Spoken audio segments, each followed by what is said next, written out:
Thank you for joining us today for our LD5 Dems Bottoms Up podcast. My name is Marilyn Rendon, and I'm the chair of the LD5 Democrats. Today, we're joined by Daniel Valenzuela, who is running for Maricopa County Supervisor for District 3. For this podcast, we will ask the same 10 questions to every candidate. They include 5 campaign and election type questions, as well as 5 get-to-know-you type questions. The goal is to give you a high-level snapshot of the candidate and their goals. The posting of this podcast will include ways that you can reach out to the candidate or the campaign for more information. So let's get started. Daniel Valenzuela is a lifelong public servant, and he's been a firefighter for 20 years and was previously elected to the Phoenix City Council for 2 terms. While in office, Valenzuela demonstrated his ability as a regional leader, coalition builder, and problem solver, and focused on keeping people safe and moving our economy forward, while solving some of the most complex issues facing our community, including the adoption of Phoenix's non-discrimination ordinance. He led on pension reform, saving Phoenix taxpayers over $1 billion, and on the creation of Code Phoenix, a computer science class made accessible, equitable, and free to all students. So now, here we have Daniel.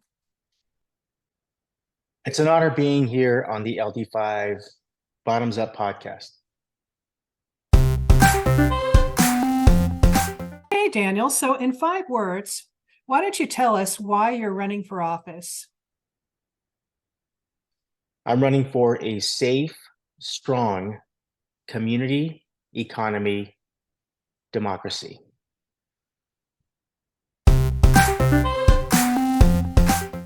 In your opinion, what is the greatest challenge facing people in your district or your respective area in 2024 and in the coming years? I believe public safety should be the priority of any government.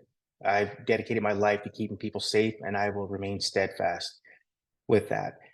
I will also advance on my track record in areas such as the environment and water, smart infrastructure, what our next economy will look like, and what our strategy should be to attract, retain, and develop the type of talent needed to compete in that next economy. But I will also tell you that, post 2020, what we've all learned is just how fragile our democracy could be. It is incredibly important to double down. Let's make voting more accessible, more equitable. We have to stand up to any threats to our democracy. When it comes to voting rights, that train should continue moving in just one direction. It should be moving forward, never the opposite.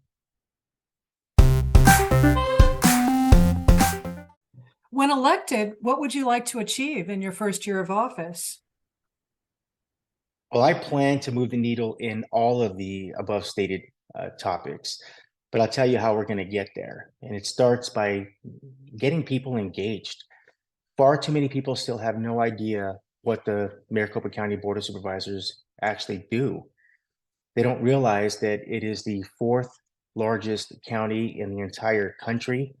It's the fastest growing county in the nation for the last 10 years. 24 of the 91 cities and towns in Arizona actually are in Maricopa County, with more than 80% of the state's economic impact running through this county. We have some real challenges, but we also have some very real opportunities. What do we want to focus on next as a county? Is it climate tech, deep tech? What type of jobs do we want? How are we going to train our people? Well, we will find answers to those very important questions, but it starts by getting people engaged and involved, which is exactly how I started when I ran for the Phoenix City Council. And at the time, the lowest voting district in the entire city, that did not take, it wasn't for long, as we more than doubled the voter turnout in the election cycle that I ran in 2011. The Latino voter turnout was increased by nearly 500%. And that is what led to billions of dollars of infrastructure just in that particular district. Most of that private infrastructure, but also public dollars for transportation infrastructure, new streets, and so on. It starts with getting people to the table. We need more people to the table finding these solutions. And that is what you can count on me doing as well, especially in this first year and beyond. We have to let people know what we're doing, invite them into the process, and we have to listen.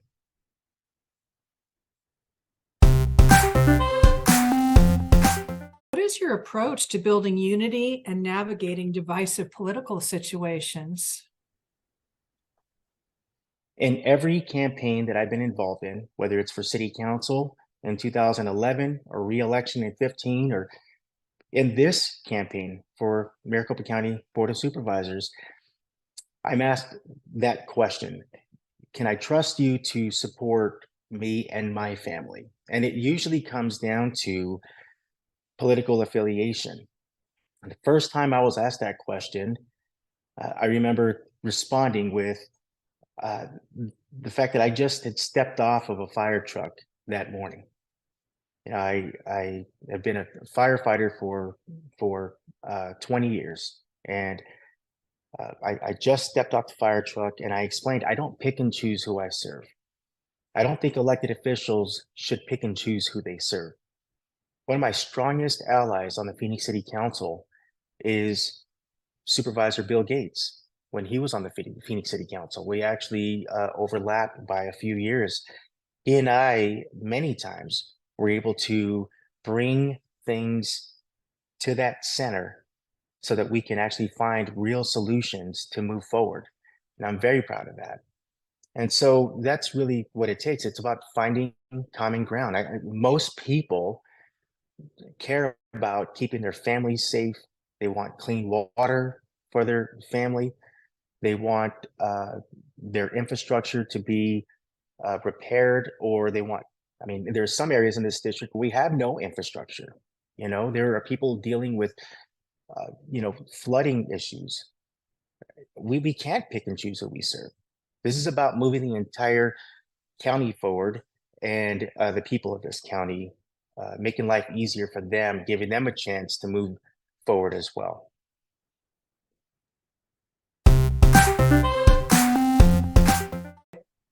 What is the one thing you want people to know about your governing style? Governing is all about problem solving, and I am a coalition builder and problem solver.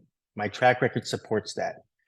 When I was on the Phoenix City Council, the mayor, Greg Stanton at the time, asked if I would chair the subcommittee for economic development, which was quite an honor to help transform the economy as we did.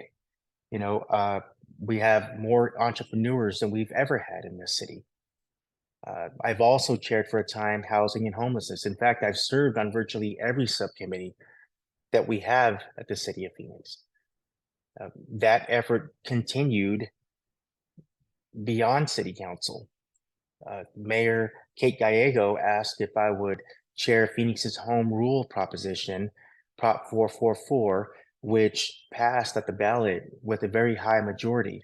And most recently, Maricopa County Supervisor Bill Gates, Chairman Bill Gates at the time, and Supervisor Steve Gallardo asked if I would lead the efforts to fill the vacancies, the legislative vacancies on 2 different occasions.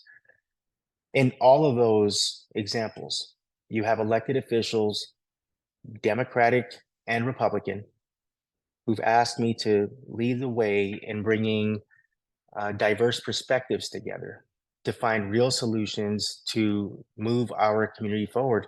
And I'm very proud to say that we've done that. And that's what the voters of Maricopa County and District 3 can continue to expect of me.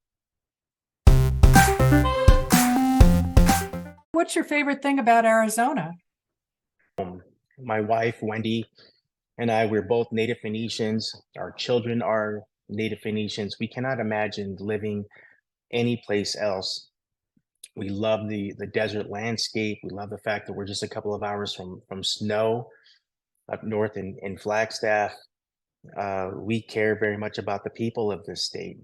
And I also love the fact that many of my neighbors, though they may be from different states, they consider themselves, Arizonans because they've been here for, 10 or 15 years or more, which is an acceptable answer to all of us. That's the beauty of this state. It is it's all of our state, and the responsibility is on all of us to move it forward together. And Arizonans will always answer the call on that one, and I'm very proud of that. Who's had the greatest influence on your political career? Okay, so to think about the greatest influence of my political career, I need to tell you about my servant leadership and where that's come from. And of course, it started with my mom. But I will tell you that when I was about 5 years old, uh, I was with my mom in the kitchen. She was preparing dinner for six of us. I don't know how she did it. We were raised primarily by a single mom. And suddenly she collapsed on the kitchen floor. It's a very scary moment. I called 911, and the firefighters who came in that day, they saved her life and they changed my life forever. They didn't pick and choose who they served. They didn't care what my mom's home looked like, how much money she had, what her party affiliation was. They didn't care what our neighborhood was like. They treated her as if she was family. They treated me as if I was family. By the way, that was the first time that I've ever seen a Latino firefighter, and thought that maybe I could do that, and maybe I can serve others. And so I'll tell you, my governing style is the same, whether I am stepping onto a fire truck or sitting on a dais. I don't pick and choose who I serve, much like our firefighters do every single day out there, 24/7, 365. And and so I would have to tell you that it comes down to my servant leadership. And for that reason, I would have to say our first responders, our firefighters, and how they serve.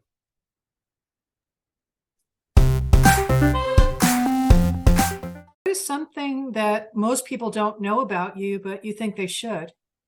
I was born and raised in Phoenix. I think many people know that. But I have attended 13 public schools in Phoenix.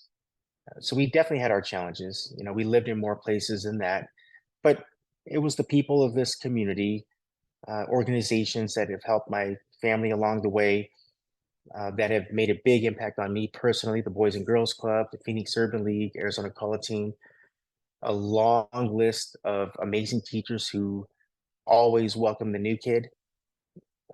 Those folks made me who I am today, a lifelong public servant, a coalition builder, and a problem solver, and someone who will never, ever give up. How do you relax? How do I relax? It usually involves my family. So spending time with Wendy and our children, whether it's team sports or a concert, a recital, something like that. I mean, those are the best moments for me. And I've even had the opportunity to coach a couple of times, coach my kids in their youth sports, and that's a lot of fun. I like staying active and, of course, getting my exercise in. But those are probably the ways that I relax that come to mind the most. What's your favorite movie of all time? I have to go with Shawshank Redemption. I rarely recommend any movie, but when I hear that a friend has not seen that movie, I am very quick to suggest that they watch it. It's the type of movie that will stay with you. It exemplifies hope, perseverance, friendship, and of course, redemption. It's a great story. And, like I said, it'll stay with you. I rarely watch a movie more than once, by the way, and I don't know how many times I have watched that one. So I think that's a safe pick for me. Well, that's all the questions I have. And I just want to thank you for showing up today and having this conversation with us.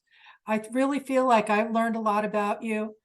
You've taken the time to do a lot to improve yourself, to help the people of Phoenix and Arizona. And I really appreciate the fact that you stepped up and you're going to be another one of our superior Democratic candidates for office. And we really appreciate it. Thank you very much. Well, thank you so much for this opportunity and for the kind words, but for your leadership in our community.